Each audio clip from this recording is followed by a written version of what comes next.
Hi, welcome to ARB Views. இந்த வீடியோவில் என்ன பார்க்க போகிறோன்னா இண்டக்ஷன் குக்டாப் எப்படி வந்து க்ளீன் அண்ட் மெயின்டெனன்ஸ் பற்றி தான் பார்க்க போகிறோம். வீடியோக்குள்ளே போகிறதுக்கு முன்னாடி இந்த சேனலை சப்ஸ்கிரைப் பண்ணாதவங்க ப்ளீஸ் சப்ஸ்கிரைப் பண்ணுங்கள். சப்ஸ்கிரைப் பண்ணோடனே பக்கத்தில் இருக்க அந்த பெல் பட்டனையும் ப்ரெஸ் பண்ணுங்கள். அப்போ தான் நான் போடுற நெக்ஸ்ட் வீடியோஸ் உங்களோட நோட்டிஃபிகேஷனில் வரும். இந்த வீடியோ வந்து ஃபுல்லாக பாருங்கள், ஏன்னா இந்த வீடியோவில் வந்து ஜஸ்ட் க்ளீனிங் மட்டும் கிடையாது. இந்த இண்டக்ஷன் குக்டாப் வந்து லாங் லைஃப் யூஸ் பண்ணுறதுக்கு எந்த ப்ராப்ளமும் இல்லாமல் யூஸ் பண்ணுறதுக்கு சம் டிப்ஸும் கொடுத்துருக்கேன். ஸோ அதனால் வீடியோ ஸ்கிப் பண்ணாமல் பாருங்கள். வாங்க இப்போ வீடியோக்குள்ளே போகலாம். என்னோடய இண்டக்ஷன் ஸ்டவ் பிராண்ட் பார்த்தீங்கன்னா ப்ரீத்தி. இதோட மாடல் வந்து எக்ஸல். நான் இந்த இண்டக்ஷன் ஸ்டவ் வாங்கி அரௌண்ட் 7 to 8 years ஆகிடுச்சு. இப்போ வரைக்கும் நல்லாவே ஒர்க் ஆகிட்டுருக்கு, எந்த ப்ராப்ளமும் இல்லை. ஆனால் நான் வாங்கின ஃபஸ்ட்டு டைம் ஒரு 1 year 1.5 years அப்புறமா மட்டும் ஒரே ஒரு வாட்டி சர்வீஸ்க்கு கொடுத்தேன். ஏன்னா அந்த டைம் வந்து எனக்கு அதில் எப்படி மெயின்டெனன்ஸ் பண்ணணும், எந்த மாதிரி வந்து அதை க்ளீனிங் ப்ராசஸ் பண்ணணும் அப்படின்னு தெரியாததுனால ஒரே ஒரு வாட்டி மட்டும் ஹீட்டிங் ப்ராப்ளம் வந்தது. ஸோ நான் சர்வீஸ் சென்டர் கொடுத்து அதை நான் சர்வீஸ் பண்ணி வச்சுக்கிட்டேன். ஸோ இப்போ வரைக்கும் வந்து அதில் எந்த ப்ராப்ளமும் இல்லாமல் நல்லாவே ஒர்க் ஆகிட்டுருக்கு. ஃபஸ்ட்டு வந்து நம்ம என்ன பார்க்க போகிறோன்னா பேசிக் க்ளீனிங் எப்படி பண்ணுறது இந்த இண்டக்ஷன் ஸ்டவ் அப்படின்னு தான் பார்க்க போகிறோம். அதுக்கு என்னென்ன பொருள் வந்து ஃபஸ்ட்டு தேவைன்னு பார்த்துடலாம். அதுக்கு என்னென்ன பொருள் தேவைன்னு பார்த்தீங்கன்னா, ஒரு ஸ்காட்ச் பிரைட், இந்த மாதிரி ஒரு ஸ்காட்ச் பிரைட் ஒன்று எடுத்துக்கோங்க. யூஸ் பண்ண பழைய ஓல்டு டூத் ப்ரஷ்.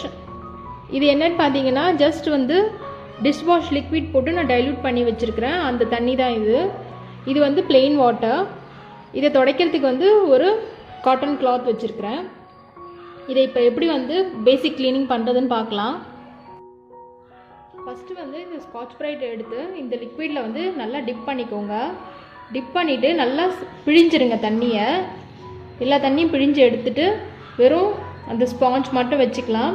இப்போ இந்த ஸ்பாஞ்ச் வச்சு இந்த இண்டக்ஷன் மேலே ஜஸ்ட் இப்படி வந்து வைப் பண்ணிங்கன்னா போதும், நல்லா க்ளீன் ஆகிடும். தண்ணி வந்து ரொம்ப அப்படியே சொட்ட சொட்ட எடுத்து நம்ம இதில் வைப் பண்ணோம்னா தண்ணியெல்லாம் வந்து அந்த ஹீட்டிங் எலமெண்ட்டில் இறங்கிடும்.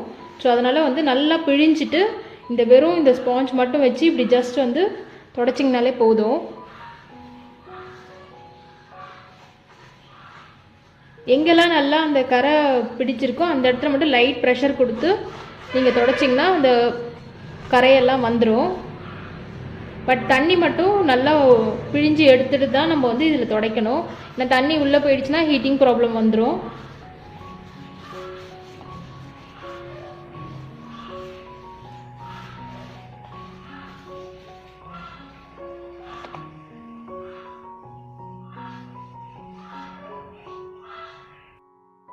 ஸோ இதே மாதிரி இந்த சைட்ஸையும் வந்து க்ளீன் பண்ணிக்கலாம்.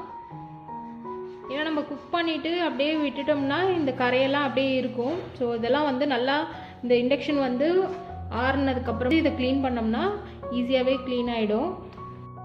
ஸோ இந்த கேப்பை வந்து இதில் இருக்கிற அந்த டஸ்ட்டெல்லாம் எடுக்கிறதுக்கு வந்து நம்ம டூத் ப்ரஷ் யூஸ் பண்ணிக்கலாம். ஜஸ்ட் இப்படி வச்சு எடுத்திங்கனாலே அந்த டஸ்ட்டெல்லாம் வந்துடும்.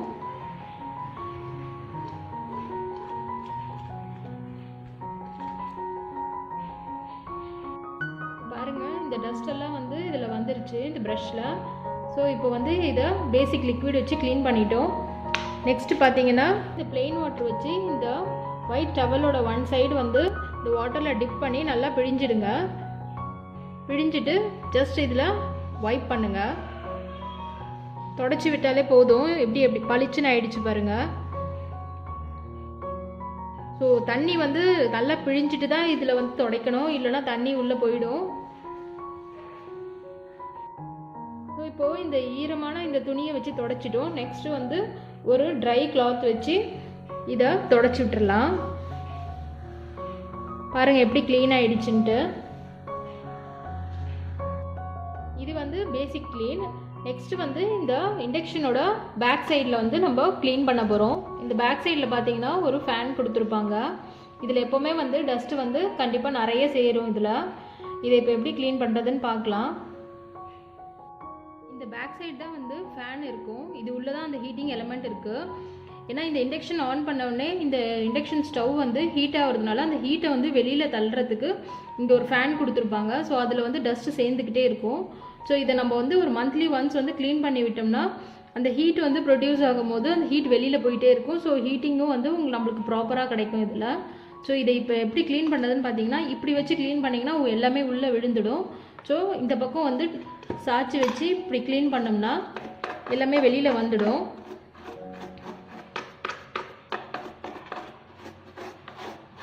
ஸோ க்ளீன் பண்ணும்போது ட்ரை ப்ரஷ் வச்சு க்ளீன் பண்ணுங்கள். வெட்டான ப்ரஷ் வச்சு க்ளீன் பண்ணிங்கன்னா தண்ணி உள்ளே போகிறதுக்கு சான்சஸ் இருக்குது. ஸோ அதனால் நல்லா ஒரு ட்ரையான பழைய டூத் ப்ரஷ் வச்சு க்ளீன் பண்ணிக்கலாம்.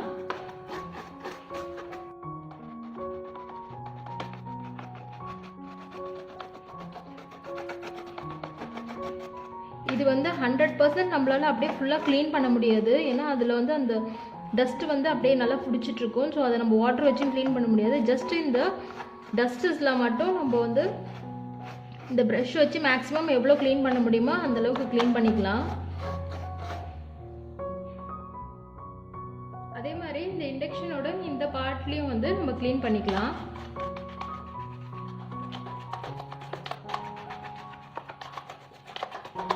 ஸோ க்ளீன் பண்ணிட்டிங்கன்னா இந்த டஸ்ட்டெல்லாம் இந்த மாதிரி வந்துடும் எல்லாமே. இது வெறும் ட்ரை ப்ரஷ் வச்சு தான் க்ளீன் பண்ணணும். வெட் ப்ரஷ் போட்டுறாதீங்க. ஃபஸ்ட்டு வந்து பேசிக் க்ளீன் பண்ணோம். நெக்ஸ்ட் வந்து ஃபேன் வந்து க்ளீன் பண்ணிட்டோம். தேர்டு வந்து இந்த இண்டக்ஷன் ஸ்டவ் வந்து மெயின்டைன் பண்ணுறதுக்கு வந்து எப்போவுமே இண்டக்ஷன் ஸ்டவ்வில் வந்து நல்லா ப்ராடாக இருக்கிற ஃப்ளாட் பாட்டமாக இருக்கிற வெசில் தான் வந்து நம்ம வைக்கணும். இந்த மாதிரி அந்த ஏரியா வந்து மேக்ஸிமம் கவர் ஆகிற மாதிரி வைக்கணும். அப்போ தான் வந்து அதில் இருக்கிற ஹீட் வந்து ஜென்ரேட் ஆகும்போது அந்த வெசிலோட ஃபுல் இதுலேயும் பாத்திரத்துலேயும் வந்து ஹீட் வந்து போகும். இல்லை அப்படின்னா இந்த மாதிரி சின்ன சின்ன கிண்ணம் அந்த மாதிரி வச்சு யூஸ் பண்ணோம் அப்படின்னா இந்த இடத்துல ப்ரொடியூஸ் ஆகிற ஹீட் வந்து வேஸ்ட் ஆகும். ஸோ அந்த ஹீட்டிங் காயில் வந்து சீக்கிரமாகவே போயிடும். அதனால தான் நம்மளுக்கு வந்து இண்டக்ஷன் குக்டாப்பில் ஹீட்டிங் ப்ராப்ளம் வருது.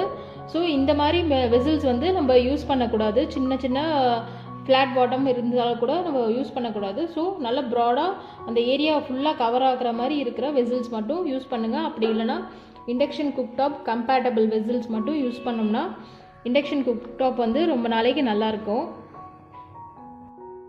நெக்ஸ்ட் பார்த்தீங்கன்னா வந்து இண்டக்ஷன் ஸ்டவ்வில் வந்து ஆன் பண்ணுறதுக்கு முன்னாடி வெசில்ஸை வச்சுட்டு தான் நெக்ஸ்ட்டு ஆன் பண்ணணும்.